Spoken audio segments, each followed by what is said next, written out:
agarang pagtugon. May malasakit at pag-aksyon. May dedikasyon. Serbisyo ni Mayor Vicente B. Amante at ng CIO.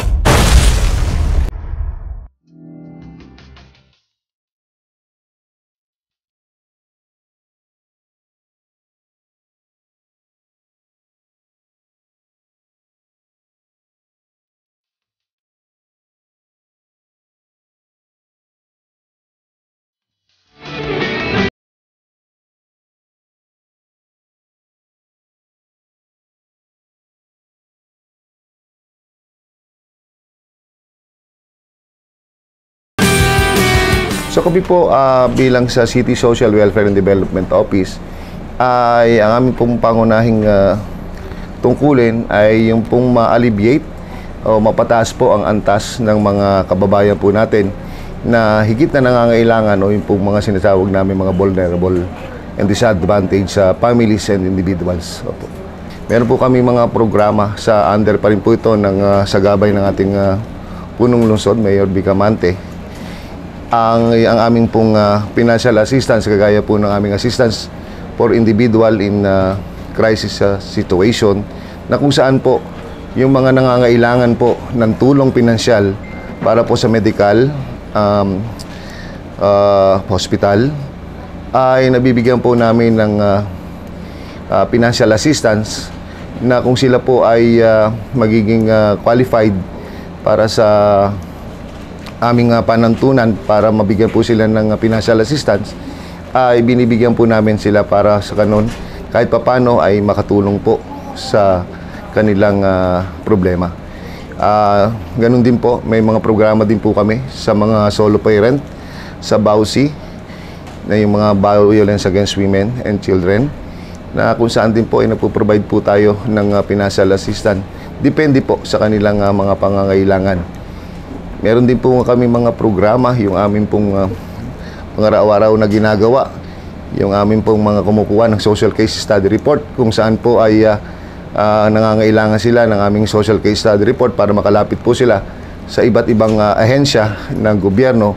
Yun din po yung aming mga tulong para sa naaabuso ng mga minor de edad, kung saan kami po ay nagbibigay ng tulong para po sa kanilang mabigyan ng hustisya kung sila po ay yung minor ay biktima ng mga pang-aabuso po. Ganun din po yung aming mga counseling po, hindi lang po pala sa kabataan, pati na rin po sa mga pamilya na nagkakaroon ng problema sa kanilang pagsasama, kung saan po ay kami silang kina-counseling upang mas higit po nilang malaman ang mga bagay-bagay na makakatulong po sa kanilang problema. So ang aming pong tanggapan ng City Social Welfare and Development Office ay nasa 4th floor po, 8-story building, City Hall compound, na may telepono po na 5621-575. Meron po kaming email na ito po ay dswd_sanpablocity_laguna@yahoo.com. Maaari po kayo magpadala ng mga email para po sa inyong mga katanungan o mga isasangguning problema. Ako po si Marilyn Escondo, ang itinalaga po na City Social Welfare Development Officer dito sa lungsod ng San Pablo. Nais ko pong ipaalam sa inyo na sa dami po ng programa ng aming tanggapan, nakapokus po kami sa 4 na bahagi. Una po yung sa survival, pangalawa po yung sa participation, protection, and development. Ito pong nabanggit kong 4 na bahagi ay angkop po ito sa isang pamilya. So sa kabuuan po ng San Pablo City, yan po yung programang napapatupad namin.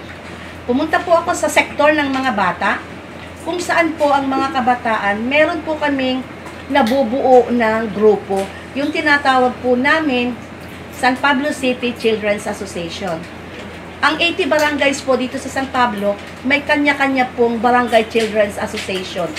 May mga active leaders na kung saan hinuhubog po namin ang mga batang ito upang maging mabuting leader pagdating ng panahon na sila'y dumating na sa edad ng 18 and above. Ang member po ng aming Barangay Children's Association ay 9 years old hanggang 14 years old. Meron kaming mga big sisters, yung mga 15 years old and 16 years old na kung saan igina-guide nila itong mga younger children. Dito po ay napapagtalakayan po namin ang mga iba't ibang batas related to children and family. Binibigyan po namin sila ng iba't ibang pagsasanay na kung saan makita nila ano ba yung problema nila sa community nang sa gayon magkaroon sila ng involvement sa sangguniang barangay, yung tinatawag naming participation and development. Kung saan nabibigyan pansin, nagkakaroon sila ng pagkakataon na nagkakaroon ng tinig ang mga bata sa sangguniang barangay. Dito rin ay tinitiyak namin na ang bawat isang barangay ay makabuo ng Barangay Children's Association upang hindi maiwan.